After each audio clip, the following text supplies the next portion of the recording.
This episode of the Party Loaded podcast is proudly sponsored by Audible.com. Check out their awesome catalogue of audiobooks with over 180,000 titles to choose from. And be sure to grab a free audiobook on us and support the show by visiting audibletrial.com/endgame. Let's party.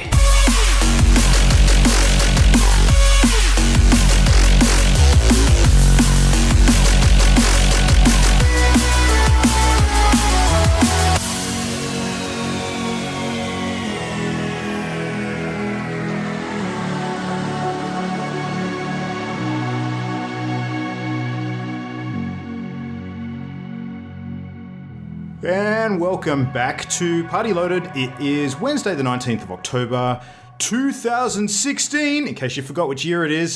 This is episode 48. My name's Luke Ritalik. He's Ollie. She's Jam. No, she's not Jam. Jam's not here. She's Mimo. Hey, Mimo. Hi, I am Mimo. I'm Mimo. That's right. Jam is off tonight, unfortunately, with the case of the zombies. So we'll do our thing and still talk about loads and loads of video games. And we have plenty to get on with tonight. There's a lot going on this month. Plenty of massive game releases. A couple coming up in the next couple of days in particular, which I'm greatly looking forward to. But until we get into that discussion, let's talk about what we've been playing this week. So, guys, what's your week been like? Actually, without further ado, Imogen, Operation Mimonaut update. What's going on? Operation Mimonaut update 3. I have purchased... I'm hoping that one day you can just splice these all together and it will be the best. I have now in my possession most of the games. Mm-hmm. I have tried them all at least once, minus one. Mm-hmm. Is that the one that I need to give you on the weekend? Oh, no. I mean, I've tried that before. Okay. So I've had a go. So, cool. No. Cool. No, it's one of the games. It's a high contender for being one in the first round. So I'm a little bit nervous and I want to pick that up. Only available on Xbox as far as the consoles that I've got. Mm-hmm. So I will give that a shot. It's going well. I'm fairly nervous. Real life Mimo, or as we like to call her, Imogen, has an exam tomorrow. So after that point, that's the end of my study for the year, thankfully. So after that point, it will be full training mode. You know, dabbling in training. Nice. Trying not to embarrass my team. Nice. Well, look, I suspect if you've been putting a bit of time into all of the games that you're aware of, you're bound to be ahead of some people. I mean, surely not everybody's going to be that well prepared. There's going to be a few people that are just like, yeah, I'm a wicked hardcore gamer. I'm just going to rock up and ruffle stomp noobs. There's got to be a couple people. So you say that. Man. Yeah, you say that. That will be a thing. Yeah, no, I think I'm ready for them all to be uber gamers. That's what I'm preparing for, and True. It's petrifying. I'm not going to lie, but we'll see. Uber. And they'll be nice people, and so we can just high five and be like GG and carry on with our lives. Mm-hmm. Mm-hmm. Nice. Just make sure when you high five them, you put a healthy dose of super glue on your hand so that they can not let go of the controllers when they need to, or something like that. That'd be awesome. See, this is why you're not the head of mind games and psychological warfare. Yes, I do have people. Jam is in charge of cheering and snacks. Mm-hmm. No, Kate was in charge of snacks. Yeah, so we're establishing a team. Luke, you don't have a role yet, no. But definitely not the hijinks role, I don't think. No, I don't think that's right for you. I would suck at sort of sabotage roles anyway. I'd put some sort of Rube Goldberg machine together that would just take an hour to actually eventuate. So it would not be worth it. No. Cool. Well, anyway, that's something to look forward to. We in theory have a event schedule dropping maybe tomorrow, so that could be good. We can see exactly what's going to be landing when and plan our weekend a bit more accordingly, which is exciting. But in the meantime, I think that we've all been pretty excited by the same game since we talked last week, and that is Overwatch with Junkenstein's Revenge. How much are we enjoying that at the moment? So spooky. It's pretty top. Mm-hmm. I am really enjoying it, and I'm loving getting the chance to try a new character, or lots of new characters, really. It's so well done. I love it so much. I want to play it forever. Mm-hmm. I still have not tried out the Spooky Hollywood map that apparently they've spliced into the game. I have not seen it at all yet. Yeah. I'm yet to find that one. Every time we get in there, we get Noombani and Jam's very excited as that's her favourite Overwatch I can tell you for a fact, it's really cool. Oh, man. Now I want to play. Yeah. You know what you can do? Like, if you want, we can just get a lot of people online and just make a custom game. Yeah. Oh, that's true. But no experience. Oh, knows. Apart from Loot Crate Whore. apart from the real human experience. Yeah, but also I don't like... We've tried this before where we got sort of 10 people online, or even we had 12 people online at one stage. And that was great, except we get so much angrier about the game when it's against somebody you know. And then there was that weird kind of like, we shouldn't have those people on the same team.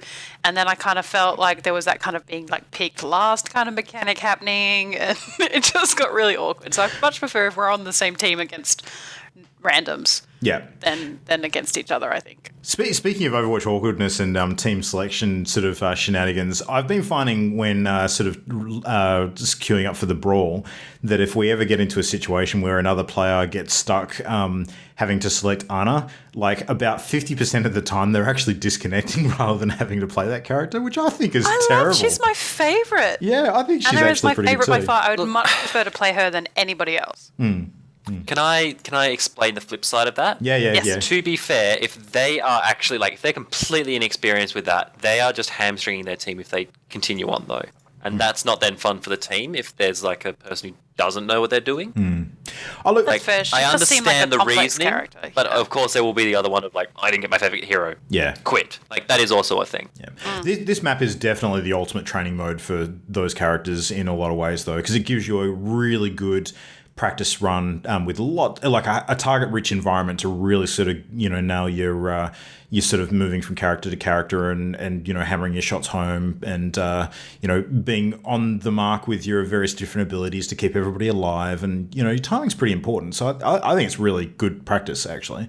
And friend of ours, Dave, who hadn't played Overwatch in a little while because he's been busy with moving house and various other sort of parental shenanigans. Yeah, he did fine. Yeah, he jumped in and he thought it was a really good sort of get back up to speed little practice session. So that was great.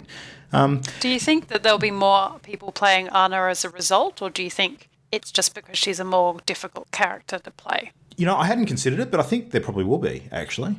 Yeah, I definitely, even when we went into quick play yesterday, I was like, I could probably play Ana. Anna. I'm going to call her Ana. That just comes naturally. Acceptable. Yeah, over some other support characters, but she's just really difficult to be the only heals for the team, for me, at the moment. No, she can't be. No, it's too difficult. It's, on certain maps as well, people are so spread out. How could you ever heal the whole team? But I've seen some people do it to great effect as well. So there is some people out there who are just super at playing her. So Well, I don't know, maybe we'll see more. Of the four characters, I really hadn't put a lot of time into any of them before. Like, I hadn't done a lot of soldiering because that was more sort of, Jamie and Ollie's sort of territory previously. Hadn't played a lot of Hanzo at all. Hadn't played a lot of McCree at all. But now, if I had to take any of those characters into a quick match, I would feel a lot more confident with them as a result. So I think it's actually been really positive in that respect. So, it's definitely got me more comfortable with characters like Soldier 76. And told me that Hanzo's really difficult to play for me because I'm not a accurate shooter, more of a spray and pray, which is why I play characters like Symmetra or Winston because they just auto lock onto people for damage. Oh, I hear you, Imogen. That's exactly why I play Pharah and Junkrat. This is area really? of effect. Yep, absolutely. Yeah. I can be a whole lot less accurate with those and not come across as a total douche. So yeah, I would have thought Pharah would have been more accurate, but there you go. Yeah, well, no, she's got the rocket launcher, so she literally just like hoses the ground in front of people and tends to get the splash damage on them. So that's how she. You can go for direct hits, but it's a lot harder to do. So sometimes it's not necessarily the best way to go. But yeah, did you guys happen to see the billboard that went up during the week? It was going around a few of the media sites, which was the anti-Trump billboard. Donald Trump mains Hanzo and then complains when. Yes. Oh, it's I hilarious. did see that. I love how Overwatch is making it into the mainstream media. It's been pretty entertaining. But yeah, so that was that. Continues to be fun. I'm going to be really sad when that wraps up, actually, and that's. Well, you've got 2 more weeks-ish. Yeah, we've got a bit of time, so. we'll be all done and dusted when we get back from Melbourne, though, which will be a bit of a shame. So, but we played a bit of other stuff during the week. I actually got a chance to head round to Jam's place on the weekend, and we were playing a bit of board games because we've got a group playing Risk Legacy at the moment, which is a pretty cool game. And Jam and I actually got a bit of time in with our party game of the month, so I won't talk too much about that because that'll be coming up at the end of the month. But we did play Push Me, Pull You, and a few other people did as well. And that whole local co-op, I think, is quite interesting, particularly where you maybe have to share controllers sometimes, depending on how many controllers you've got and how many people there are. So more on that later. And we all played a different sort of, I guess you'd call it a fast and loose sort of fun, quick game on Steam, which Jam picked up first, I think, called Western Press. So what did you guys think of that? Yeah, it's really good. It struggled a little bit with some online stuff. Jam and I were playing with no dramas really against AI for a little bit, either by ourselves or in our own sort of server. But I know, Ollie, when you jumped on, that there was quite a bit of issues with connection and waiting for other players and things. So I don't know if that was. At the moment, I'm just going to blame it all on my PC, and I'll wear that because it's starting to die a death. But yeah, we were sort of, because it relies on everyone sort of being at the same point. Effectively, Western Press is a quick draw game. So everything's very Western themed. I saw the Magnificent Seven on the weekend, and other big gaming news came out this week. So it's all about the Wild Wild West for me. Sure is, yeah. This week, yeah. So it's sort of 8-bit style graphics, and you get a list of 10 different buttons that you have to press quicker than your opponent, and then whoever makes it the fastest shoots first. Every time you make an error, it's a certain amount of seconds on top of your thing. There's a really great mode where you can sort of see where your skill level is at against the AI, and then it has a really cool sort of tournament mode where you can get lots of people online to play with you. But like I mentioned, we had some significant trubs getting everybody in at the end. We had some guys that it was just done really well. It's just that it's one of those things, like I think Western's having a bit of a resurgence, and it's very thematic. The narrator who narrates the whole game in the background is quite good, and lots of little chatter and sort of smug back chat between the different opponents, which is kind of cool. I really like it. It's good fun, and it taught me a lot about my lack of knowledge on the Xbox controller. So because I've been a PlayStation controller person for so long of my life with a controller, as soon as it said X, I went to I went to the A button on the controller. So it just really ingrained in me how much I'm used to a PlayStation controller over an Xbox controller. Which is scary. I don't know where that muscle memory comes from. If you want to practice using an Xbox controller, using it with this game, I think is a really, really unforgiving way to practice. It'll probably get you there pretty quickly. But Ollie was using keyboard, and that was a totally different experience. So, when the buttons that you need to push typically sort of light up almost like is it 10 high? Yeah, it is. It's like a 10 high sort of traffic light counting down almost, where you have to push each of them in sequence. And with the keyboard, like you actually get given a word as opposed to a button sequence. So now I tried out the keyboard as well, Ollie, and I don't know how you felt about it, but I felt that the huge delay was actually up front when you're trying to work out what the heck the word is rather than trying to enter the key. Because they were all real words. It wasn't just like a random assortment of keys, because that would be way unfair. They were very odd words, though. Yeah. Look, I almost think that they would have been better off with the keyboard controls, maybe just going with the arrow cursors and the WASD, because it would have been the same number of options as a Xbox controller, having the direction pad and the main 4 buttons. So yeah, it's especially because the game allows you to have someone with a keyboard against someone with a controller. I think that's entirely unbalanced. There's just one way or another, someone's going to be much better at sort of quickly looking and typing, or someone's going to be much better on the controller. It's not exactly a comparable skill set at all. It's very different. It needs to be same control scheme. Yeah. To be fair. Yeah. And silver lining, it would be great for if you feel like you're not very quick at typing. Try this game with a keyboard. You will learn quickly touch typing and how much you do or don't know about a keyboard. I'm trying to think. There was a zombie shooter game similar to an arcade game where you had to type Fuck, that's going to bug the shit out of me now. A Yeah. zombie? Hold on, do you Most guys keep typing going? games have I'm a going to look similar- this shit up. Yeah, Yeah. most typing games have a similar mechanic where it's kind of like you have to type the words as they appear on the screen, and the quicker you do it, the more likely you are to damage someone or this, that, and the other. And they're all great. But yeah, it was just a real surprise. Like, I wholly assumed it was either going to be like there was the keys or it was going to just be a random assortment of letters. And it wasn't until sort of the second time round we realised it was a whole word. I was like, what? Yep. Typing of the Dead. And Found it. Overkill. Typing of Yeah. dead. Typing of the Dead Overkill. I played that a little while, actually a very long time ago. I think 2 years ago, in fact. And yeah, each of the zombies has like a little mini sentence or a word that you have to type to kill them.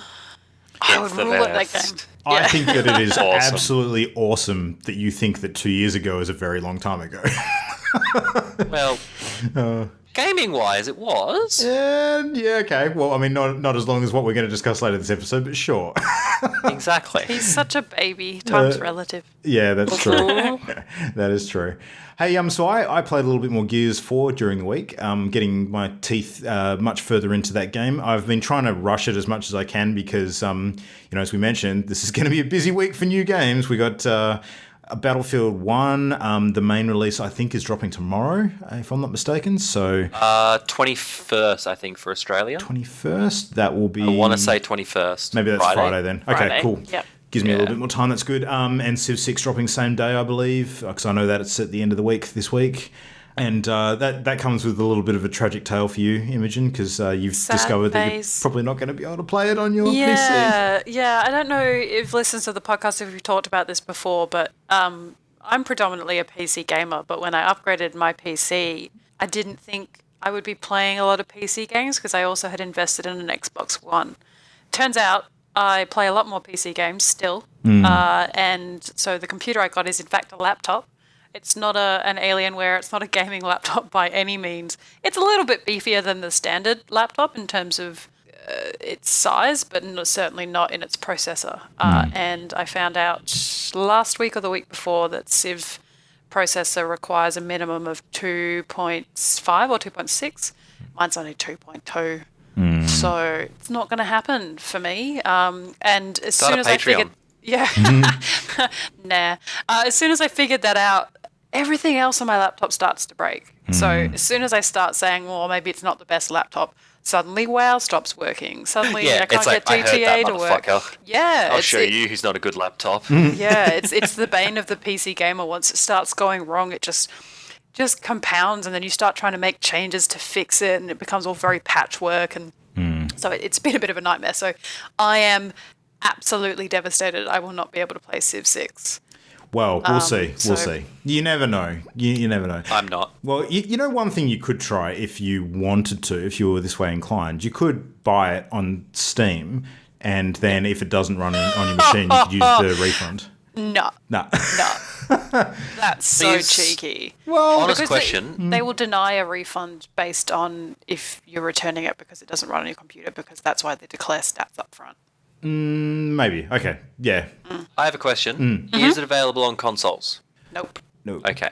Question answered. Yeah, so if I play Civ 6, it'll probably be, if I see Civ 6, Next it year. will be through watching other people play it on YouTube, or next year, because the likelihood of no. me upgrading my PC Be a game voyeur. Just Steam stream it from one of us playing it. That's true. And I then, could just... and then you can just yell at us to do something, and it's like you're playing it. Yeah, true, I could do that. Totally. Except with a delay, so it doesn't work. With a delay.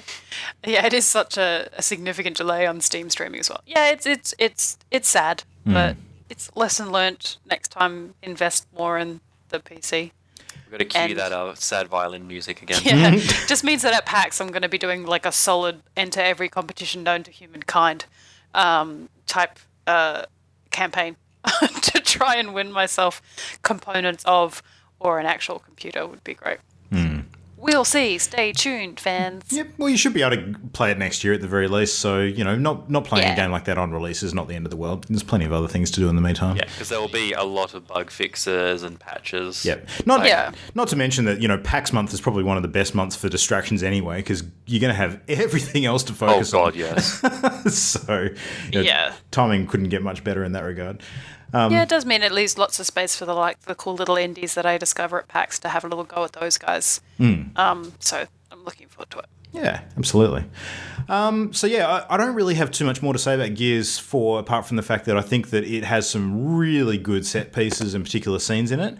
I haven't finished the campaign yet, but I'd like to sort of give a full thoughts summary when I do. So possibly stay tuned for that one. I'll leave that for a later date when I've actually got something more substantive to say. And the only thing other than that I just wanted to very quickly mention before we dive into the gaming news of the week was I got a invite to hop on a podcast with some old friends of ours this week and guest hosted a episode of the D6 Generation podcast. So Ollie, I know you're semi-familiar with these guys. I've done some stuff with them before from the old World's End Radio days, my other show previously. So D6 Generation's a general gaming podcast. They do a whole bunch of different stuff, sort of, board games, role-play, miniature games. Talk video games very occasionally, but that was kind of what I was able to do when I hopped on with them, give them a bit of a rundown as to a lot of the things that we've discussed on the show in the last year and where things are at across a whole bunch of different topics of interest in 2016. So that was a lot of fun. If you want to check it out, yeah, it's I think it'll go live around the time that this episode posts. So I'll probably retweet it off our Twitter feed, and you should check it out. It's about a 3+ hour monster, but it's very entertaining. I was having a lot of fun doing it, so check that out. It was good. Is that because you didn't have to edit it? Yeah, exactly. Yeah, that's true. It actually does change your perspective massively when you know you're not going to have to sit down and edit it. I won't lie, that's a pretty big plus. So yeah, it's good. And there's some fairly solid reins in this one to keep this one under 2 or 3 hours anyway. So we do love to chat. Yep. Mostly me hanging up the Skype call. Tends to work. So, cool. All right, well, anyway, let's jump into the news. Not a heap on this week. A couple of big ones, though, and we'll start off with probably the biggest one, which got everybody's attention over the last few days and hasn't exactly wrapped up yet because we're still yet to see something. So Rockstar has spent the week basically teasing everybody via their Twitter account as to a big new release announcement of some sort, sort of posting up a big red backdrop and then, a silhouette of a sun setting with a bunch of figures sort of striding forward. And then, of course, the title announcement came, I think it was yesterday, that we are officially getting Red Dead Redemption 2. Hooray! So I think everybody's pretty excited about that. I don't think that was bad news for almost anyone. The only thing that people were so disappointed of is because they announced, the backdrop and things, everyone was busy trying to create new names for Red Dead and what it might be called rather than Red Dead Redemption 2. Yeah. And so, if anything, people were mostly disappointed that it was just Red Dead Redemption 2. Well, I was personally hoping for like Red Dead Salvation or something. I would have gone with Red Dead Revolution or Red Dead Redemption, maybe. Not Redemption. So the original name? Not Redemption, sorry. Red Dead Cowboys 2. Revenge or something like that. I don't know. There's a bunch of them. But I think that on one hand, it makes sense because going Red Dead Redemption 2, it does sort of satisfy the branding stuff. Yeah. I mean, it's annoying for people who, like the continuity of the fact that, this isn't the second Red Dead game, it's actually the third because Red Dead Revolver came first. So, it's a bit out of whack as far as that goes. But I kind of look at it almost like the... and I know this is slightly different because of the sequencing, but it's almost a little bit like the whole Bloodborne Dark Souls situation. So... where they kind of fit together, but different name sort of, for Bloodborne fits outside of the numbered sequencing for Dark Souls. Would that we just called it like be Red Dead Horse Gangs. Yeah. Which is, or Red Dead GTA with horses. Something like that. That is what someone first described it to me as. It was just like, it's GTA, but with cowboys and horses. I'm like, that sounds good. It does sound good. Great. Yeah. The other interesting thing is that there's a lot of chatter at the moment about this story-wise actually being a prequel and potentially bringing back in. I'm not. This isn't a spoiler because the game's been out for long enough that it shouldn't be. But is it John Marsden, the titular character of Red Dead Redemption? So he is not around at the end of that game. Like there's a conclusion to his storyline where things wrap up. So a sequel with the same character is kind of out of the question unless they did something pretty radical, but a prequel. But maybe they'll have a different character. Like, it's not like all the Grand Theft Autos haven't completely changed the character lineup every game as well. So do you think they're going to do that, or do you think it's going to be a prequel? The prequel doesn't make a lot of sense if you're going to go with the, Red Dead Redemption 2 angle. Yeah. Yeah. So So it'll either be like, maybe it'll have some elements of prequel, like it'll be like, this is how it ties in, and like, I don't know, adding some story pre the previous game to sort of tie in characters post the game, if that makes any sense. But no, I think prequels ruled out. I hope so. I think moving the storyline forward would be more appropriate. But the other interesting thing is that Rockstar have registered a domain for Red Dead Online and essentially confirmed that they are going to have like a persistent online world with Red Dead Redemption 2. Now, a couple of reasons why that's interesting. One is because obviously they've had massive success with Grand Theft Auto Online, and that has become an absolute monster, one of the most popular games of the recent year or so, and rakes in the cash for them at a clip that is just ridiculous. But it does sort of make you think, are they going to continue to support GTA Online? Does that have an actual shelf life now that they're sort of, focusing on the next big project? Is that something they're going to Don't be silly. effectively wrap up?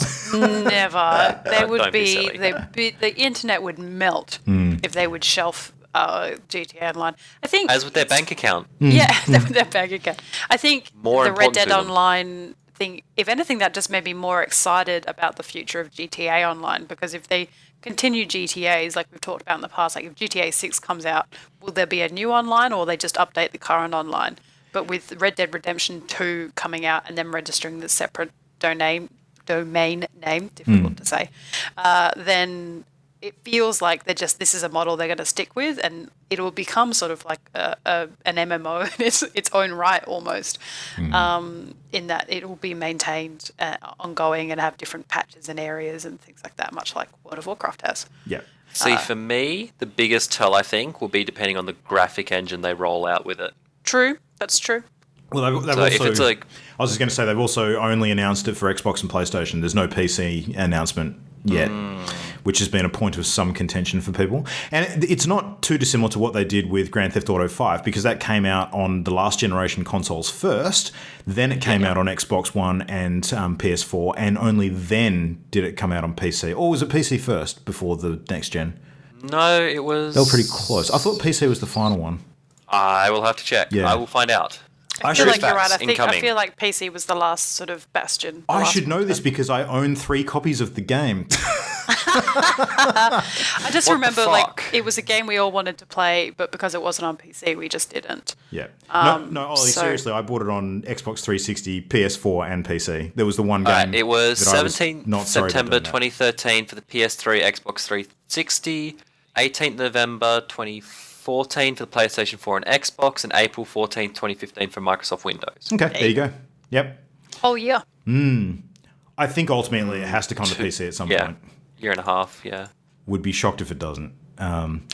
I would be saddened.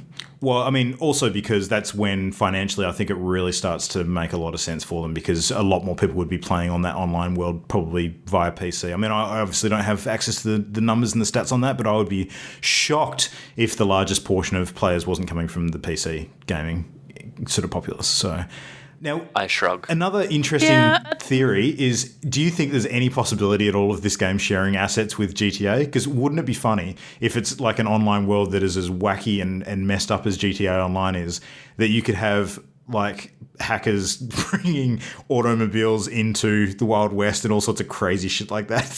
So some of the... Just horses with, like, the mechanics of a Ferrari just, like, drifting around corners and stuff. Yeah, well, I was thinking more like the racing tracks that we've seen, like the massive half pipes and spiraling tubes and things like that, just doing a horse race To through race that. horses along. Yeah, yeah. Red Dead Redemption show jumping. Yeah, exactly. Yeah. I mean, the Wild West setting, because of the low-tech sort of environment, it does seem to me that it's going to be a bit harder to find a whole bunch of that sort of style content for the online playing environment. They're going to have to be a lot more creative with what they do. But I think it'd be easy. There's so much you can do. Yeah. They can even, like, there could even be a TCG in here. Oh, yeah, like playing Easily. games in the saloons and stuff. Absolutely. Yep. Playing Yeah. games in the saloons. You have quick draw matches. You could have horse races to collect points on the map. It will all be very similar, very, very similar kind of mechanics, just thematic to You the could Wild have kart West. races, which is the essential of a GTA race, because then you have guys on the back that you're aiming and shooting with. Oh, that's the Ooh. best idea. Stagecoach races. Hire me, Rockstar, if that's not a thing. Yes. Train heists. There's got to be heists for Yep. sure. Oh, That'll fit. heists. Yeah, Oh, train with the heists or heist like on a actual horse. bank heists, like Wild West bank heist. Oh, so Yeah. good. Big dynamite, like blowing up mines and stuff. Yeah, I'm down. Finding Yeah, gold. gold mine heist. Yep. Yeah. Yeah. Sounds pretty awesome. I'm looking forward to this. Oh, my computer's definitely not going to run this, dude. By the time it comes Start a out, Imogen, you Kickstarter. should have that Well, sorted. it has come out. It's announced to be late next year Fall, that it will yeah. release, and I suspect that'll push back, like standard sort of push back on a game this size, and so maybe early 2018 latest. Possibly. Yeah. They want to get it right, so Well, GTA 5 that's was just pushed back a little. consoles. Yeah. yeah, that's Yeah. consoles. So we'll see. Yep. So the trailer is due to be dropping sometime in the next 24 to 48 hours. So that will be good to look at, see what they've actually got planned. A bit more information, hopefully. Yeah. We might be disproved entirely by the time that this is released. you just don't know. You have to take a punt and hope that it doesn't age. Probably. Yeah. Now with horse armor. Woo! Oh god. Well, No, that's Bethesda's game. on the complete opposite Yeah. end of the scale when it comes to sort of, things being teased and finally, being realized, have you guys kept up with the fact that Overwatch Sombra Alter reality game has that finally still going? wrapped up? No, Yeah, the that's countdown exactly timer my has reaction. finished. So Woo. if you remember the last time we spoke about this, there Like was site. a site with a countdown timer that was supposed to be some sort of big clue. It was effectively like a percentile thing that was ticking up gradually. And there was, a theory that when it finally reached 100%, that Sombra would be officially unveiled. But you know what happened when it hit 100%? Nothing. Well, no, there was It was updated code, message. an updated message, which basically implied that hacking had been completed into Bastion, the final Bastion soldier. So, which is Bastion you find in the game. It's one of those things like ARGs are great, but we talked about this before. It's just gone a little bit too long. Yeah. But saying that, there are still people following it. It's still getting news. We're still talking about it on the podcast. So people are definitely interested You're right. in it. Let's stop. Yeah. Hang on. I agree. Let's stop. There's nothing to say. I- Oh Can I- god, the next one. No, we can't talk about the Can next I please just set my current theory on Sombra is that it's going to be all quiet. We've got BlizzCon coming up in 2 weeks' time, which is the same weekend as PAX. I suspect they'll start making an announcement for Overwatch, and Sombra will hack in, Oh, like actually in the middle of the presentation. interrupt it. Yeah. Ooh, It'll that'd be like kind of cool. something The whole, goes "Whoa, wrong. what's They'd be like, going "Whoa, on what's here, going on guys? here?" It'd This be is like weird. transmission, like anonymous style. Yeah. Sort of Sombra sort of hacking in, and then they'd be Anonymous, like, love it. "And she's available now." Yeah. Because that would be By freaking the way, awesome. download the patch. Like, Yeah. That would be a cool way to do it, though. I'd be totally behind that. I think that'd be really awesome. Yeah. They're setting her up to be, or him, predominantly her, I think is the common theory. Yeah. That to be like this hacker. So I think it'll be like, I've had to reveal myself and I've been here the whole time, and she'll There are work into the boobs. It's a story she. that way. Yeah. Okay. Yeah. She. Yeah, so I think that would be really cool if they sort of played that up and really hammed that up at BlizzCon. Would be sweet, especially if the whole "it's under your seat now" like kind of mechanic. The internet would melt with people trying to play that game, and then of course, they can announce other things and whatever else, and there's all sorts of other chat about BlizzCon. But I think that Rather would than be sort of cool. saying there's something under your seat, they could just be to the audience, all right, someone in the audience has just had their phone hacked. We're about to post all of your nudie pictures up on the screen on stage. Oh, no. nudie pictures, I don't such know. a dad. Yeah. I didn't want to say it. No. I'm glad you did. Nudie pictures. All your naughty histories up on the screen. That's it. That's it. All right, well, anyway, moving on to one of my favourite topics, Hearthstone. There is actually a bit of news this week. Ollie, you may find this interesting from a competitive card gamer Will I perspective. now? You may. Okay. So one of the Let's find out. features that has been asked for by the fans of this game for a long, long time is some sort of competitive mode, or like an in-client tournament mode, essentially. Because there's obviously Hearthstone tournaments that run all over the globe at the moment, but they're usually done using third-party support or complex sort of spreadsheets, tracking systems, the sort of stuff that's really not that user-friendly, and it's a lot of mucking around.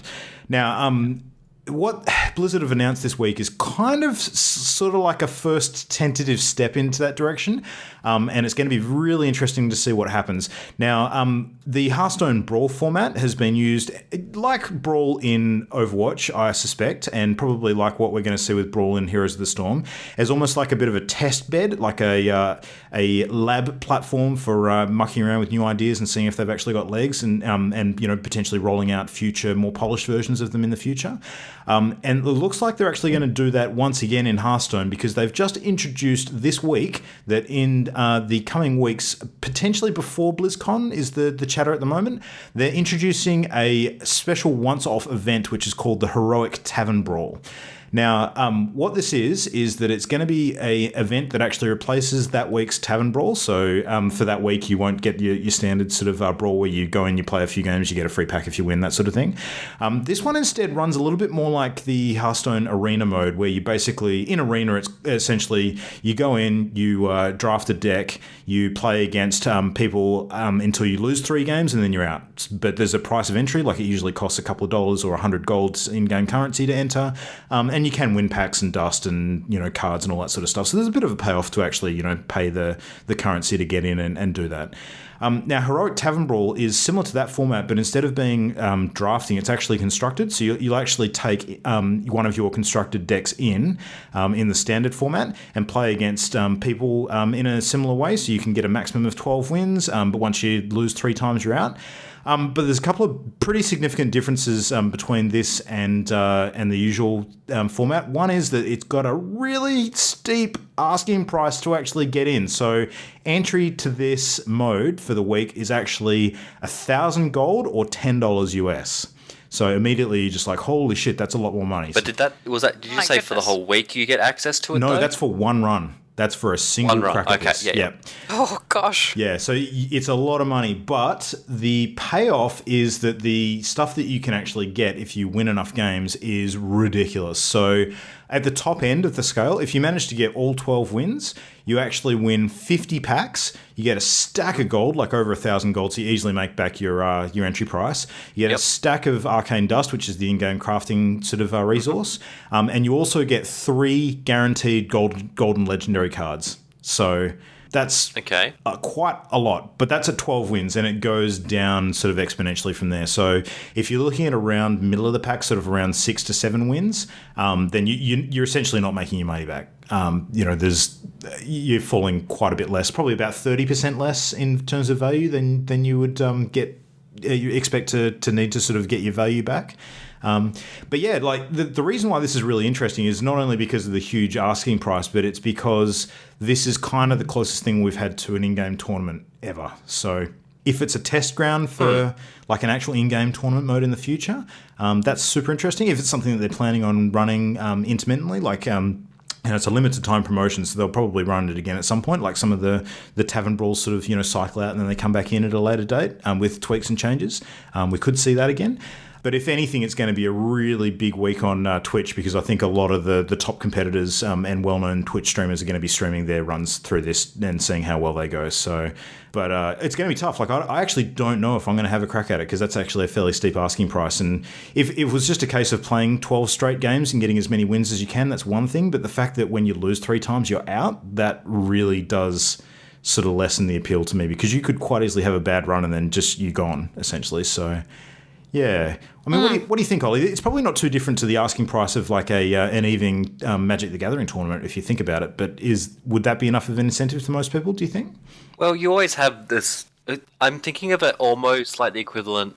It's not the equivalent of Friday Night Magic. It is the equivalent of a like Magic GT, essentially, like an actual proper organized tournament. So there's definitely appeal for the more competitive players. Like you will definitely not have you'll always have those sort of, I'll air quotes here, filthy casuals, and they obviously there's no appeal for them for this, but yeah, I can genuinely see the appeal and the reasoning behind it, and it's good that they're actually implementing an in-game support system. Yeah.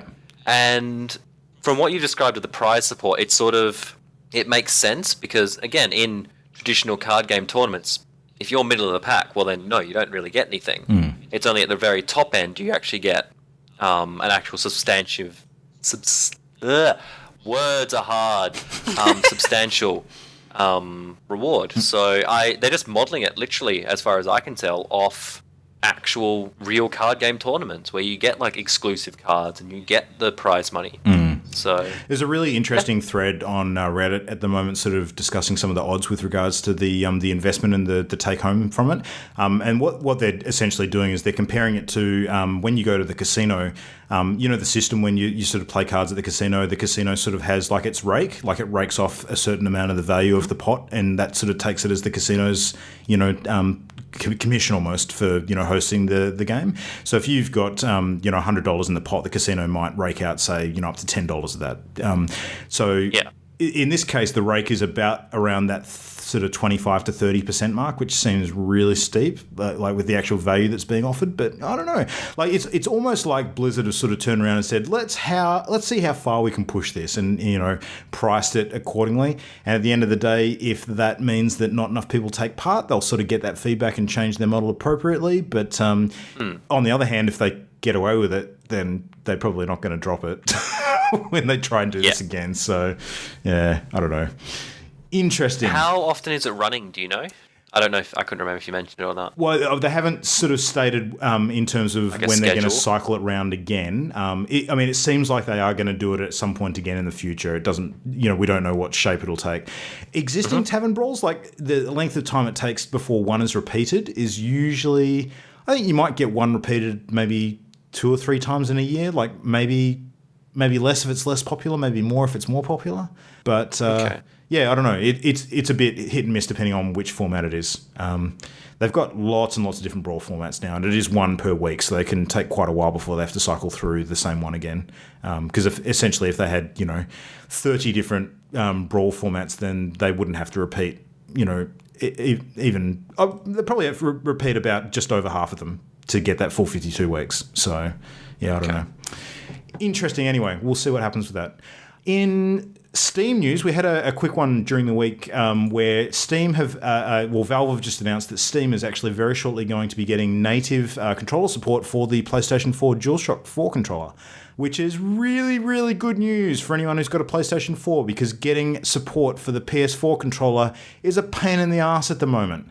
I used to have to do it for GTA on my PC, and I had to use like a third-party piece of software because, of course, all the Windows drivers are set up to support the Xbox controllers perfectly. But if you sort of plug in a PlayStation controller, it kind of it fudges it a bit and it doesn't sort of treat it the same way.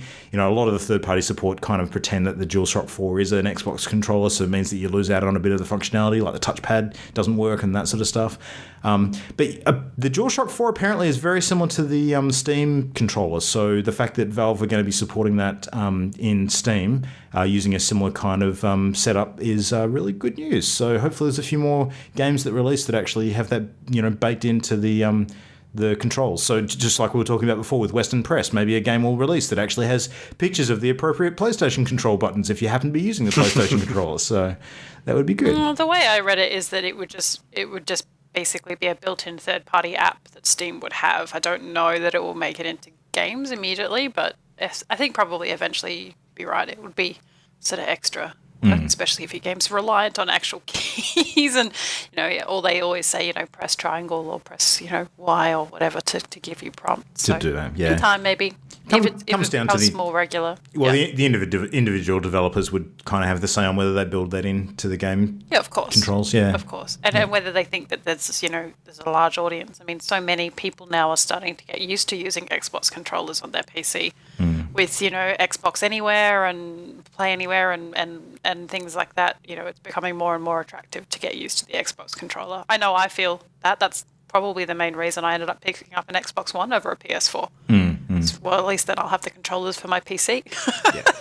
Well, I've been using my Xbox One controller on my PC for a while now because of the Windows drivers situation and because my Xbox is actually literally right next to my computer now.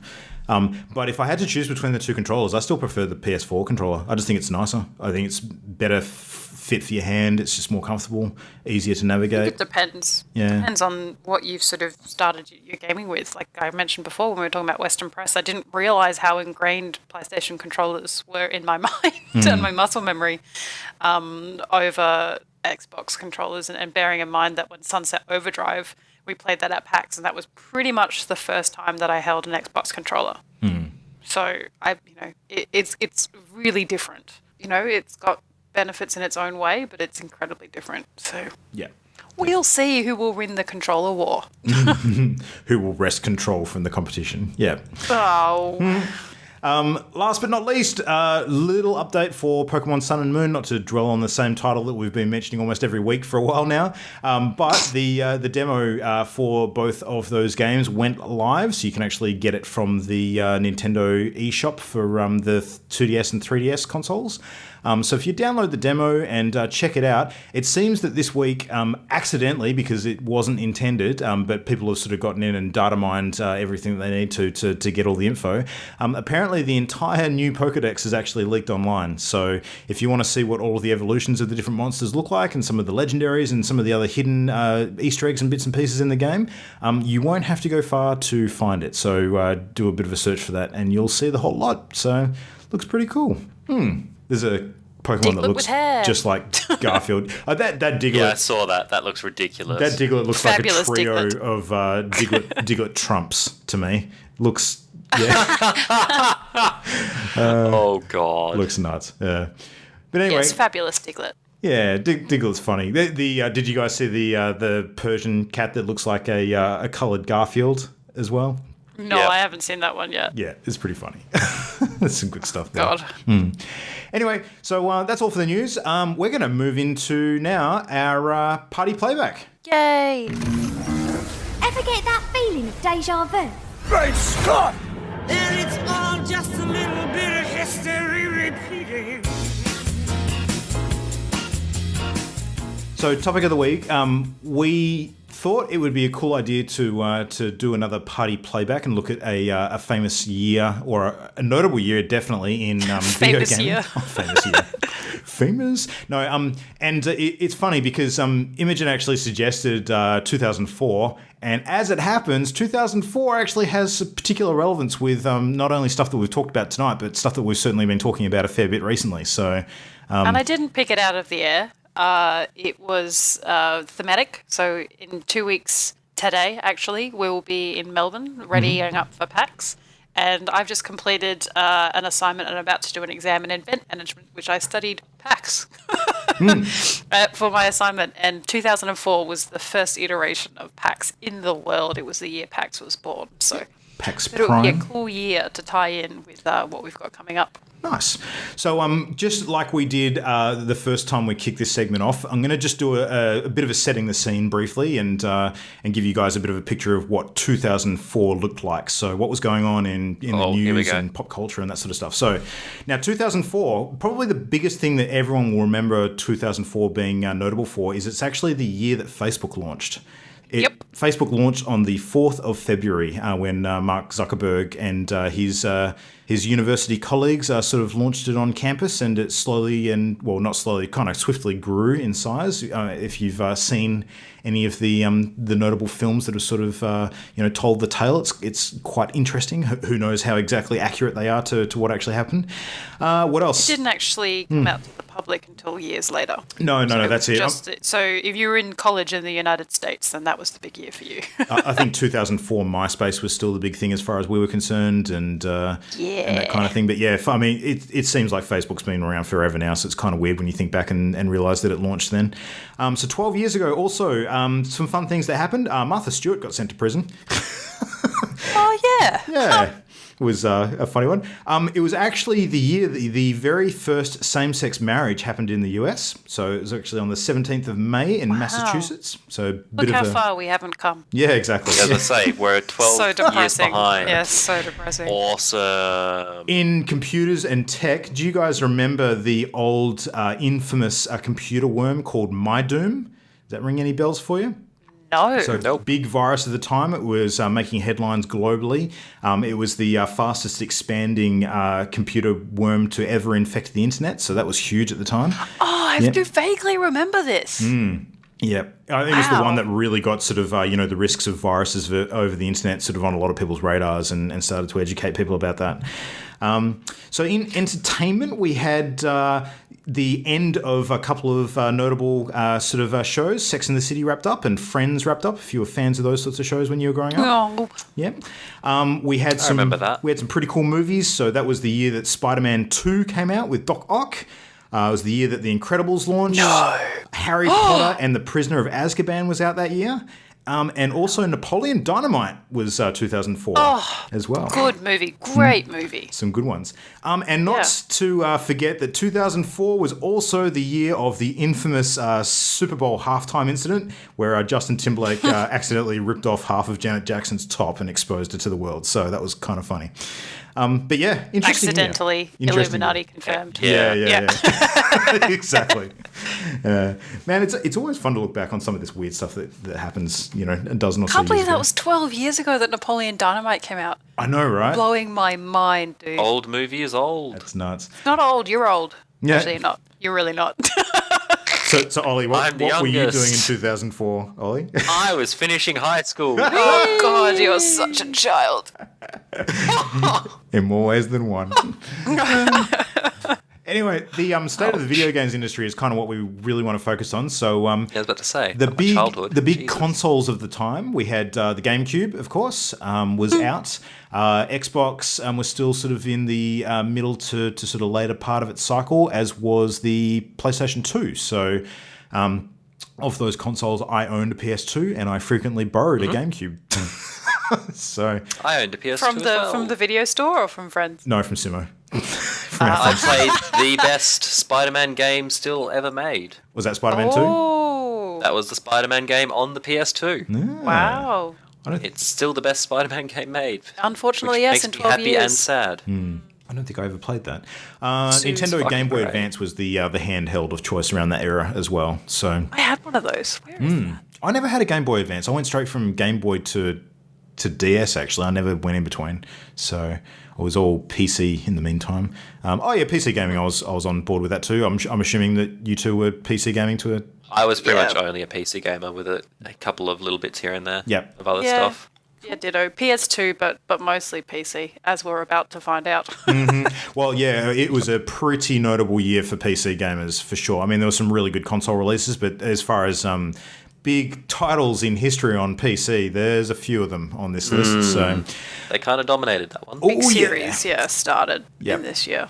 all right, so we're going to just sort of go through a few of the notable titles of the year. There's a huge list, and we can't possibly get through all of them, but just some of the highlights and ones that probably played a bigger part in our gaming history in 2004 is what we're going to talk about tonight. So, now, one that is relevant because of tonight's news, but none of us have actually played, so we can't really speak Which is too amazing. much to it. Yeah. So bad. Is the original Red Dead Revolver. So that actually came out in 2004. So when we're talking about Red Dead Redemption 2 coming out next year, it's effectively a 13-year gap between the first and the next installment. So, Red Dead Redemption would have been pretty much smack bang in the middle of that, wouldn't it? I don't think it's that long ago, is it? We could probably look that up. Red Dead Redemption, Yeah. Oh, Ollie can fact check that while we continue. But on the topic of 2010. 2000. Okay, that makes wow. sense. Pretty much smack bang in the middle.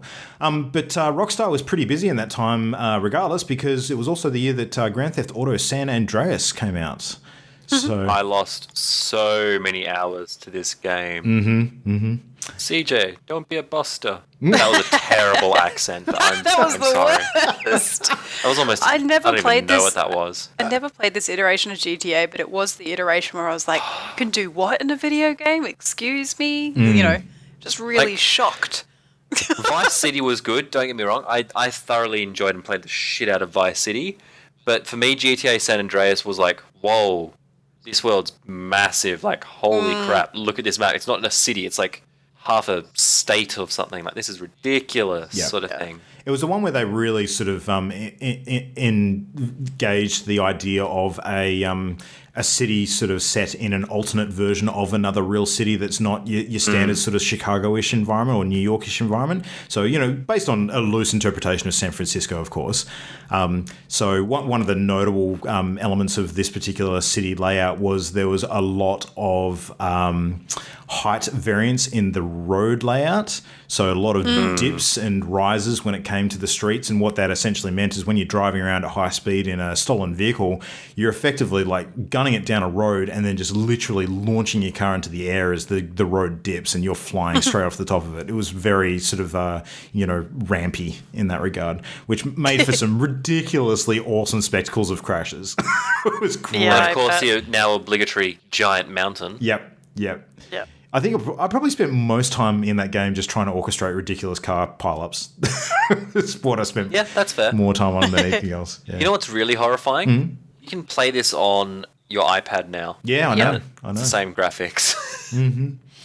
And back then we looked at it and we're like, this thing looks amazing. This is the Oh my best. god. I actually have played it Now on we look at it iPad. and we're like, wow. I have An played indie it on developer iPad, looks and what I'll say is that the control scheme is not worth it. It's so hard to control. Oh, Yeah. Yeah, it's so fair. sad when ports go wrong. Well, the port is fine. It's just that I don't enjoy playing games like that on iPad. Like, if people who are used to that kind of thing, probably do okay with it. But it's a massive game, and you don't want to be playing through the entire thing without having a pretty comfortable setup. Looking at the next title, I just realised like, this is a year that did sequels quite well, actually. Oh, yeah. I'm looking at it now. And the reason I say that, because the next one on the list is Halo 2. Yep. And, like, Halo 1, pretty well-received game. Not going to lie. And so Halo 2 had some very big shoes to fill, and it filled them quite well. And then Did really went well. up a couple of sizes. Yeah. Like, that's a weird shoe analogy, but it worked. It's like Halo 2, actually an amazingly good game, and actually built on the Halo franchise really, really well. I was Yeah. very impressed by that one. Did you guys play it much at all? Halo 2 was the first iteration of Halo that I ever played Hey. at a friend's house on the Xbox, so that was really cool. That was the game with the infamous story from one of our very first episodes where I spent majority of my time thinking that I was winning when I was actually shooting my own base. So, or my teammates, so it was my sort of first foray into first-person shooters.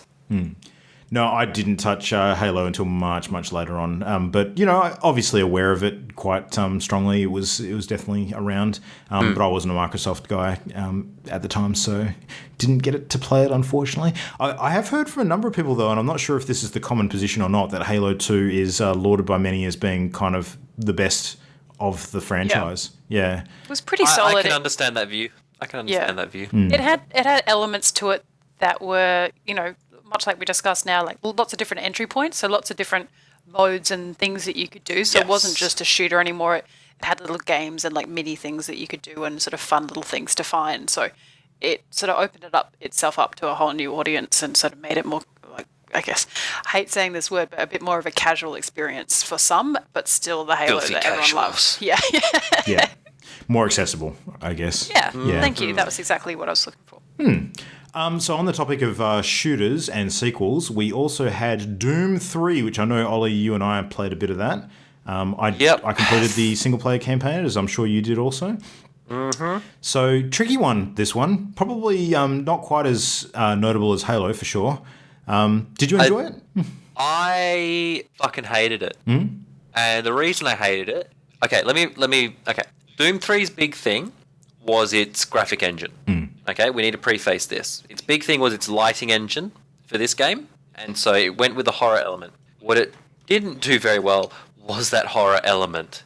And the reason for that is this thing invented monster closets. And it's like, here's this empty room. Suddenly, a monster. And that's not scary. That's just a jump scare. And it's like the first time you're like, oh, that's pretty cool. All right, sweet. After the 20th time, you're like, now, there we go. Yes, good. As expected. Yeah. So it's almost the points that we were talking about last week on the Halloween episode. Yeah. The shooting parts were decent, though. The horror part sucked. Yeah. I thought the story was okay. It certainly wasn't remarkable enough to remember. But I did enjoy it at the time. I do recall that. Imogen, did you play Doom 3 at all? I think I probably played it at somebody's house or watched somebody play it, but no, certainly wasn't a game that Wasn't a was thing. high up on my list. No. It kind of blows my mind a little bit to think that the Doom that we've just had this year is effectively the next big Doom after this game, and it has been It's nuts. 12 years. Holy crap. Yeah, it's Worth it, because it was actually good. Hell yeah, absolutely. So speaking of games that were good and sort of spawned a lot more attention after that fact, we also had the very first Far Cry game. This game. I never played it. What was it like? It was good fun. It was good fun, and the AI was absolute bullshit. Did it have a really notable villain like a lot of the sort of future games have had, like Pagan Ming and some of those guys? Not in that regard. The original Far Cry was Crazy Scientist Man. Oh, okay. Interesting. So it was... was it gorillas by the end? Like mutant gorilla things, I think? Sort of like a messed up Yes, it was island of Dr. mutagens and Moreau shit. kind of thing. It was, yeah, that's right, yeah. So, that's right. I remember now why I liked the thing of Archer so much. The scientist is called Krieger. Oh, I nice. remember that. Yeah. So he's doing mutagens and stuff. But yeah, this game was really cool. Super pretty, because this was the first CryEngine game. And holy shit, yeah, this was a thing. The only bad thing was, like, here's all this beautifully, like, animated and digitally sculpted foliage and jungle and terrain, and you're like, wow, this is a really cool, like, it's still a corridor shooter. The corridor happens to be, like, 1.5 k's across, but it's still a corridor. But the thing is, like, I can see a faint pixel of the bad guys. Boom, you get headshotted as they just instantly snap fire to you with AKs at, like, 500 meters. Like, oh, God, why? The pixel killed me. There's a quote from YouTube, or not YouTube, but a reviewer called Zero Punctuation, Yahtzee Crow. Crochet, yeah. That's so good. Yep. And the best way, and this is such a good description, it's a game where you bind quick save and quick load to your left and right mouse button. Because holy shit, the AI just goddamn. Yeah. Nice. Nails it It every did time. not have the same site parameters as you did. No. That kind of It ain't punishment, bots. it can be good to get you out of your comfort zone, but that sounds a bit excessive to me. It was a little excessive. Nice. That being said, I did enjoy that one more than Doom that year. Yeah. I did enjoy it more than Doom. That's fair. Well, it was also a new property too, so I think that speaks to... And it was bright. I think the other thing, it was nice and bright and shiny in quite a, like, browny greyish sort of era. I think that's not an unfair thing to say. Like, it was like bright greens and beautiful blue ocean in a, like, grey and gunmetal and brown. Yeah. So Well, Halo and Doom certainly fit that more than anything. Yeah. All right, Imogen, next one is all yours, my dear. I'm It going to sit was a back and pretty relax. big year for the nerd of Mimo, because this is in fact the year, and I had not realized when I first picked it. I had entirely blanked out of my mind. This is the year that World of Warcraft was born. It was 2004. It was what we now know as Vanilla WoW, and it was wholly innovative in the world of general gamers. Obviously, lots of different games had sort of been in and around and in that sort of role-playing and MMO type sphere. Yep. Sort of notable titles being like Neverwinter and those types of things. And EverQuest. this was the first, EverQuest and things like that. But for whatever reason, Blizzard hit on that perfect recipe and WoW took off like nobody's business, to the point where it was 3 years, I think. Yeah, 3 years until they released the next expansion. And, you know, I have to feel like part of that was they just did not expect it to take off at quite the leap that it did. It was the first time that people had seen the subscription model in terms of playing online. It was a huge world, gigantic, not dissimilar to sort of GTA San Andreas, and an entirely, you know, and built on a world of Warcraft that already existed. So people have been playing Warcraft for years. They knew the characters, they knew the settings somewhat. It's lots of different place names and character names were coming up, and it held a lot of nostalgia with people from Warcraft from the very early years. So finally you could play as this character and you could be the hero in your own story. And now we're, 12 years on, going on 13 years on, and still going incredibly strongly. It blows my mind, the success trajectory of this game. It is an incredible story. And I mean, it's become the sort of the name that people go to when they say, are you a nerd? Do you play games like WoW? Like, it became this sort of the way that you could label nerds if they were a WoW nerd. It was somewhat different to a shooting nerd. I remember that. Yeah, it Fucking WoW became nerds, like a man. yeah.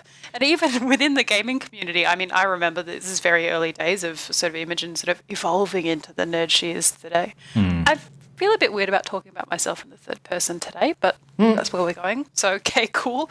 So started playing it, but very quickly it became those WoW nerds, they're so, this, that, the other, and it became really weird. And I think a couple of years after that was when things like Second Life started coming out, and that idea of playing online as somebody else became weird. So it played a big role in me not talking about the fact that I was a big World of Warcraft player. Oh, look, it definitely was the catalyst for a certain stigma that existed at the time. There is no doubt about it. Oh, yeah. Yeah. I didn't play it. I was one of those guys that stigmatized it. Yeah, well, I was too, to be fair. Sorry, guys. Around that time, bully I nerd. was working as a retail manager for a Games Workshop store.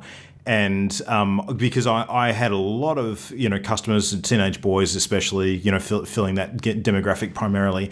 And those that actually did get involved in World of Warcraft and invested in that game, literally, as far as I could see, just dropped off the face of the planet. You did not see them for sometimes, in, several cases, years. Like, they'd actually come out of hiding about 3 or 4 years into the future, and you'd finally see them again. And it's like, oh, yeah, what's been going on? Oh, I'm here to pick up Burning Crusade, yeah, and then I'm going been home. playing WoW. And he's like, holy crap. And, back then, not entirely different to, the me of now, but especially back then, when it came to gaming in general, I had a highly addictive personality where, there were certain things that I just knew that if I plunged that needle into my arm, I was not coming out of that addiction anytime soon. And I just could not afford to do that to myself. So I actually did not touch WoW until many years later. I think Cataclysm was when I got into the game, which is when we're talking about sort of year 6 or 7, I think. That was year 5 or 6. Yeah. 5 or 6, yeah. So a while in. And, to a certain extent, I kind of regret that because I really would have loved to see what it was like back then. And having missed out on some of that vanilla stuff, I think is a bit of a shame. But by the same token, when I look at what it would have done to my life back then, because I would have gone headfirst and not come out, it would have been really bad. And you're saying that, like, this is the year that it came out, but I only played Vanilla WoW for a very short period of time just before the release of Burning Crusade because I was suggested, you like, video games and those types of things, you'd love this. And so I jumped in for a couple of weeks to see what I thought because it was sort of free to play. I think if you referred people or you're free to play to a certain level or something like that. And then, of course, by the time Burning Crusade came out, my weekend plans, it was like, see you later. There was like another friend of mine, it actually ends up being Jam's cousin, who I said, we should try this game. And I remember I was working full time and she was studying full time. And she just, all of a sudden, she'd spent 16 hours on a Tuesday, like playing this game and just disappeared into it. And we just sort of would sit in each other's houses playing World of Warcraft in the same room, even though it was on the internet. It's not quite as bad for us now as it once was, but it is still addictive as fuck. It's one of those it totally is. And I think for me, this expansion has been the only expansion that I've sort of jumped in that's had that same feel of that first time that I jumped into it, and that it's fun again, and I don't lose interest. Whereas Warlords is bemoaned as you kind of got to a point you went, okay, I'm done playing Farmville now. Like next, but yeah, so that was the launch of an entire lots of people. This is the only game they play or the only type of game they play now, and it's absolutely gigantic. And obviously, now Blizzard, could probably owe a lot of what they do now to that success in 2004. Well, it kind of was the birth of a whole new generation of MMOs. I mean, there's been a lot of games that have come since then that have billed themselves as the WoW killer, and none of them have achieved that, sort of not rank. even when numbers were starting to dwindle has it ever been looked at as going, oh, it's lost it. It had its peak and now it's going downhill. There's always that niggling hope that the next thing that comes out will be good enough to bring people in. And, certainly, I mean, 12 years on, I can't see it stopping anytime soon, as long as it continues to evolve as a game. Yeah. Well, I don't know that, there will be another massive MMO because that's kind of a genre that we've, to a certain extent, moved on from a little bit. I mean, there's still a space there for WoW to continue to exist and fill that need. Well, but I don't know if any other company... Red Dead Online. Well, yeah, that's true. It's a little different, but I guess there's a lot of consistency there with the model. Now, fun fact, just before we move off WoW, there's one last thing I wanted to say. Do you remember that the game in the very, very early versions, and I'm pretty sure this only worked in the US, but it was something that we would have known about over here, actually had a in-game way through the game client to order pizza from local pizza stores? Do you remember that? I do remember that. Yeah. Yes. That was a special I remember promotion. That was like a special, I think I remember reading about that on Penny Arcade, promotion. actually. Yeah. It was a specific promotion within the United States, I believe, like in conjunction. World of Warcraft and Blizzard are quite famous for doing sort of seasonal things, and I think it was their very first. And I think they very quickly. The reason it doesn't exist anymore is it didn't really fit well with the brand. So I guess at the same time with. It literally created this sort of ecosystem where you had nerds occupying a seat that they never got up from unless they needed to go to the toilet, and even then I'm sure some of them got creative about that. So WoW was one of the first games that made parents start sitting up and scream, "Would somebody please think of the children?" When we heard horrible stories about people playing games for 24 hours and then having heart attacks and What? Parents have to parent? They can play games, but not this game. They can shoot people in the face with a gun, but pretending they're a Tauren or whatever else. No, thank you very much. No, that's it. So speaking of shooting people in faces with guns, Ollie, you've played a bit of the next one. Sploosh. Half-Life 2. Come at me, physics engine. Goddamn, I love this game. I own this game. I have not yet played it. I fucking hate you. I have never played Half-Life. What the fuck? I know, right? What is wrong with both of you? I was so busy playing World of Warcraft. Give me a break. Literally, And one of the other games on the list, and two of the other games on the you list. need an explosion soundbite right now, and that's my brain. Sorry, she'll get in when Half-Life 3 comes out, I'm sure. Yeah, I'm going to have to. It's because confirmed, you guys right? It's confirmed. Sure. Oh, God. Confirmed by the Illuminati. Yeah. It's I've always known about it, but yeah, it was just this year was Fuck me big sideways. year for games, and I didn't play with a lot of people who played those types of games. I was much more an RTS person at this time, other than WoW. So I'm just shaking my head. Well, would it be fair to say, in your Shaking mind, my head. Ollie, that not exclusively, but certainly it played a massive role in essentially launching Valve and Steam as the entities they are today? Yep, and did a lot of stuff with going, hey, you know how physics is a thing? Yeah, remember how the real world works and everything's just Science. altered down? Yeah. Yeah, let's start actually using that shit. Oh my god, the gravity gun. Oh my god. It feels like Half-Life was the first game where you're like, it's starting to get so real. It was the year of what was the other one? cool new engines launching that some people still using today. So. And then, what was the other? The zombies in that game. Oh my god, the zombies. Those moaning, groan things. Holy shit. Those were genuinely disturbing. Like the Half-Life 2 zombies, genuinely disturbing. And then you just threw a saw blade through them. And it was great, but that's okay. So that game. In 2016, 12 12 years later, does it hold up to your eye? I would actually play it. Yeah, I would genuinely. If someone was like, do you want to play Half-Life and Half-Life 2? I'd be like, fuck yeah. It's gaming history. It's like traditional game. I would consider it the equivalent of going back and listening to a Beatles album. Oh, okay. That's an interesting comparison. Wow. Cool. Because you go, yes, the music is definitely dated. It's no longer the music of the current day, but it still holds up and is pretty fucking good music. Okay. Obviously subjective, but It had its place. yeah. No, that's fair. So next on the list is one of my personal favourites, and I spent a shitload of time playing this game, and that is Metal Gear Solid 3 Snake Eater. Metal Gear. Yeah, I feel like you need to say that different. Yeah. Yeah. He does. He needs to learn the annotations All for it. of the Metal Gear games are named so that when you're saying it, there is no choice but to sound incredibly masculine. Eat some more gravel. Yeah. Now, the thing that was notable about this game is despite it being the third numbered title in the series, it was actually a prequel to all of the other games. So it was set... now, there's a really messed up timeline as far as the entire Metal Gear series goes because it jumps all over the fucking place as far as the later ones go. But I'm pretty certain that Metal Gear 3, if you look at the timeline of all of the games, this one actually comes first. So... It's the one where basically the character that you're playing, which is named as Solid Snake in the game, is in fact the character that ends up becoming Big Boss later on in the series.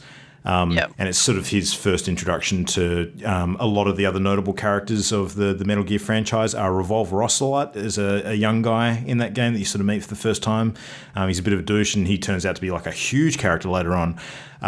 There's a notable Russian army chief of some sort that turns up again in Metal Gear 5 as a totally different character, which is a really cool little Easter egg.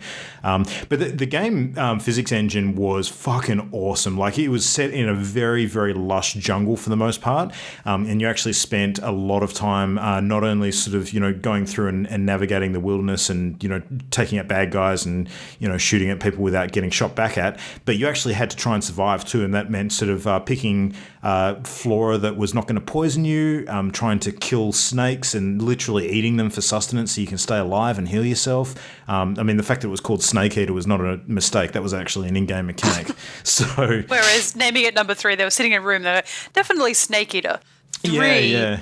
But it's not after 2. Fuck it. Snake Eater 3. Oh, look, the titles of the entire series have massive porn overtures. I mean, when you're talking about Solid Snakes and Snake Eaters, yeah. Wait, what was the most recent one though? Wasn't it something about pain? Phantom Pain? Oh, Phantom God. Pain. Yeah. Jesus. Okay. It's like when your hand's numb. And all right. Then That's a bit personal. Really awesome game though. It actually, out of the entire Metal Gear series, it had my favourite boss fight of all of them, which was when you were fighting against a guy called The End, who basically was a real old dude sniper. And the entire boss fight... He was at the beginning. Yeah, exactly. Based on Metal Gear timing.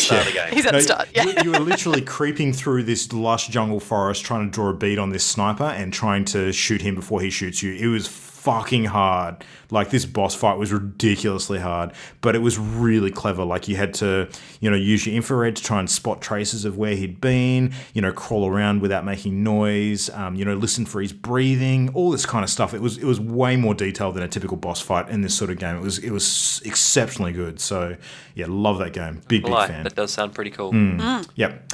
Cool. All right, well, let's whiz through a few of the others because we're sort of running short on time. Sims 2, that's a big favourite of ours. Yeah, so I definitely played Sims 2 before I started playing WoW. Mm-hmm. Sims 2 was that kind of, I'm playing a game, but it's not really a real game, right? Not like the shooters and everything else.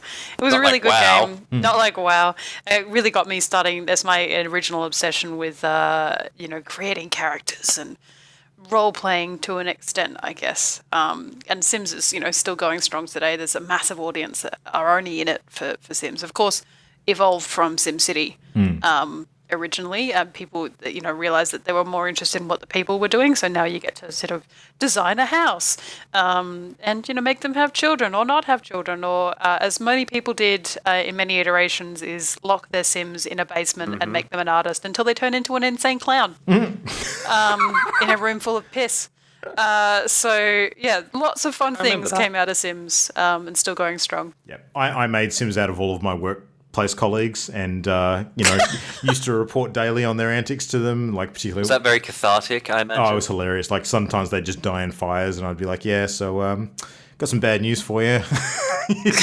You died in a fire. Yeah. It was funny. The thing I really loved about this game at the time, though, from a technical perspective is, and I can't remember the exact one that it did link to, but The Sims 2 was actually compatible with one of the SimCities at the time. I think it was SimCity 2000, maybe? Really? I wouldn't know. Yeah, where you could actually... It sounds about right. You could design stuff in SimCity and actually import your Sims into it or vice versa. Work one way or the other. Yeah. I played Sims before I played SimCity. So, that was super good. So 2004, also the year that the original Fable came out. So one of Peter Molyneux's babies. Yeah. What's that? Didn't play it then. Did play it after. It took me I think 5 years before I played Fable. I think it was 2009, 2010 when I first played it. Yep. I actually inherited a copy from our friend JJ before he dropped over to the UK, my previous co-host on World's End. So, I've actually got his old Xbox and Fable and some of the old Halo games and stuff sitting in my lounge room, so I might fire that up one day and have a look. Cool game. Interesting concept. The dark light sort of choices that you make and work out, whether you want to be good or evil. It's a cool idea. I like that a lot. Was this one of the first games that actually introduced that concept? I think it was, because Black and White came after that, didn't it? Decision-based sort of gaming. It's sort of credited with introducing that idea. Having real consequences on the way the game's played. Yep. And obviously that concept sort of worked its way in a similar fashion into a lot of other games. I mean, it worked its way into Mass Effect of all things, some of the decisions that you make there. But yeah, no, cool concept. Rome Total War, how much of that did you play, Ollie? Not a vast amount, but I did watch a lot of it. I played so much of that game. Until Warhammer Total War came out this year, this was pretty much my favourite Total War game. The original Rome was amazing. It was really good.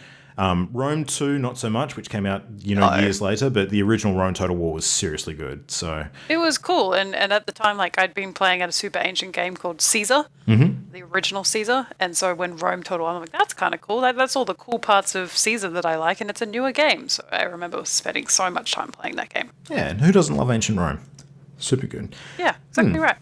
Speaking of Warhammer, Warhammer 40,000 Dawn of War, so the original Dawn of War game came out in this year as well. Now, Dawn of War had a couple of big expansions after that sort of widened up the scope of the amount of playable races in it quite a bit. Was probably one of the later notable real-time strategy games that kind of stuck around for a while until sort of Dawn of War 2 came out and they reinvented the formula completely to be more of a small squad-based kind of engine. But Dawn of War, the original Dawn of War game was a really fun game. I enjoyed it quite a bit, notwithstanding the fact that I had a lot of links to the 40k universe universe as well. Yeah, we may have had a bit more investment than most people in that regard. Bit of bias, yeah, absolutely. But in terms of capturing the feel and look of those games, I think it did a really, really good job. And a lot of people who played the tabletop miniature games took a lot of inspiration from the computer games in that respect as well. So, yeah, that was good.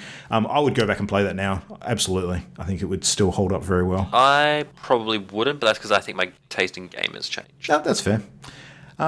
What about your taste in shooters? Were you into Unreal Tournament? Was that a thing? Yep. Mm-hmm. Yep. So the 2004 edition of that game, tell us about it. A lot of time sunk into this game. Oh my god. Yeah, Unreal Tournament 2004. So I was a huge fan of the original Unreal. I played the shit out of that. And the bots in that are actually quite good. Big fan of the bots.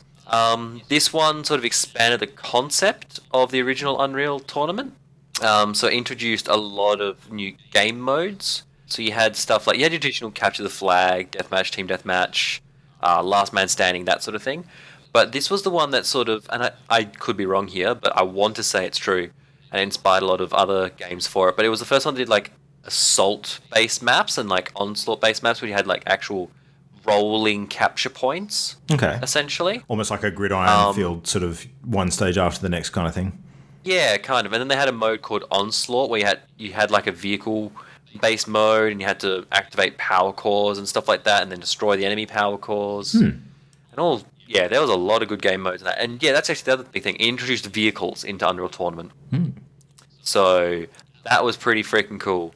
And you could, the maps. Goddamn, the maps were cool. Like, I don't think I disliked a single map on this game. Like, I wasn't ever like, oh, this map. Like, I actually genuinely enjoyed and found each map interesting. Which I don't know if that's me rose-tint glassing it, but quite possible. But yeah, goddamn. Whatever happened to the Unreal franchise? Good game again. It's still going. Yeah, you just don't hear much about it at all these days. It's just, I mean, there was a time where it was pretty much the only engine that people were talking about as far as first-person shooters went. But yeah, sometimes it's still a good engine. Yeah, absolutely. Anyway, speaking of vehicles in games, Burnout 3, Imogen, this is one that you played, I'm sure. Yeah, Burnout 3 was sort of the game, the Burnout series I played the most because it did have the mode where if you really got bored, you could just play with your friends and crash into intersections and see how much monetary damage that you could cause. It also had a really cool mode which is called Burnout 3 Takedown, in that you would race against other people through oncoming traffic and sort of tap them into traffic. So it was kind of like a fighting racing game. Sounds like GTA without the strippers. Fun. Yeah, I mean, it's just done Not really the worst well. description. Not the worst description. Some of the grid girls, you could argue, I guess. But no, it was, you could tap people into oncoming traffic, and there was like combos that you could do and that kind of thing. It was just, this is sort of the first sort of game really that I remember playing to stacks of time with friends. Sort of a good sort of party game, I guess. Yeah, Burnout series in general is quite good for that, I think. Yeah. It's a very solid series. It is. It's really good. I last time we talked about it in our last sort of year was the first iteration of it, and I have been thinking about picking it up if I can get it on the Xbox. I imagine you will be able to. Some sort of like cross update HD remaster version of the older games. Even just the backwards compatibility. But that was the word I was looking for. Thank you. Well, they haven't made any of the original Xbox games backwards compatible, though. I think it's just the 360 titles at this point. 360 ones. Yeah, there was one on 360, I remember, so I'll have to be honest, you could probably play it on your phone now. Oh, but that's not the same. You can't all play on your phone. It's a good little game, like if you're sitting around, like playing games and sort of joking around with one another and seeing who can cause the most damage and litigation. You don't necessarily want to play Burn Out. You could play Burn Up on your Galaxy Note 7, I hear. So, that's a thing. Bad. That was so allegedly. All right. Anyway, last but not least, just to round out the list tonight, we also have the release of Pokemon Fire Red and Leaf Green. So these were the remasters of the original Red and Green that came out on Game Boy Advance that year. And the reason why these were notable is because they actually, in terms of the continuity of the current games, are still technically compatible. Like you can actually, I have a copy of Fire Red that I can still pull the Pokemon from and transport them into all of the current games. It's a really long-winded process. You have to use an original Nintendo DS because that actually had the Game Boy Advanced port as well as the Nintendo DS cartridge point. So you could put both cartridges in the machine at once and transfer from one to the other. And then you transfer that into the new style 3DS and then online into the Pokemon Bank and then onto the new games. It's really hard to do. It's totally possible though. So, it's actually how I got some of the early legendaries. I pulled them off my Game Boy Advance cartridges. But yeah, no, it's still a thing. So it's amazing that even now stuff from those games way back then is still potentially compatible moving forward. So they did a really good job with that. But yeah, that's a year. That's a year in gaming, guys. That's a big year in gaming. 2004. What a huge freaking year. What a time. Yeah, absolutely. What a time to be alive. Yep. Although that being said, 2016's been pretty interesting so far too. We'll see how the rest of the year rounds out. We've still got a few good ones. Lucky us, we were alive for both. Yep. Well, still got a few months to go. Anyway. Hey, knock on wood. All right. Anyway, time to wrap things up. It has been a good, solid session tonight. So if you would like to get in touch with us and chat all things gaming in 2004, please do. Our email, of course, is mail@partyloaded.com. You can also chat to us on all of the social media platforms of choice. That is facebook.com/partyloaded or @partyloadedshow on Twitter. Just a quick reminder as well that you can actually catch us on Instagram, which is going to be more relevant in the coming weeks because, Imogen, we've got big plans to be taking lots of happy snaps while we're at PAX and keeping up with all the games and stuff there. So yeah, we're hoping to put some stuff on Instagram and do a couple of Facebook live posts as we're sort of wandering around and share it with you guys who couldn't make it. Absolutely. There's going to be lots of opportunity to take some cool pics. So follow us on Instagram. And, of course, we're also really getting moving on building our YouTube content up on the YouTube channel too. So you can find a link to that off of our site at partyloaded.com. And as of this week, we've also loaded YouTube versions of all of our episodes up as well, and we'll be releasing those ongoing. So if you prefer to listen to podcasts on YouTube just without any actual video, because it'll be audio only, then you'll find us there too. So that might make things a bit easier for some people. I know some people prefer to stay within the YouTube sort of ecosystem. So there's a thing. There you go. Cool. Nice. So plans for this week. They grow up so fast. Yeah. That's it. Ollie, are you Battlefield 1ing with me as of Friday? Yep. Imogen, are you lamenting the fact that you probably can't do that? Not really. Battlefield 1's really not my type of game, like really as well, Look. in terms of the setting. So, but I definitely feel like I'll be puddling back into WoW now that I'm out of study. And of course, Mimo, working on Mimo not update number 4. Nice. Look forward to hearing it next week. But until then, that is it, I should say, for us tonight. So thanks for listening, and we'll see you then. Bye. Goodbye. Hey. The Party Loaded podcast is a Channel Endgame production. For this and more great gaming content, bookmark channelendgame.com.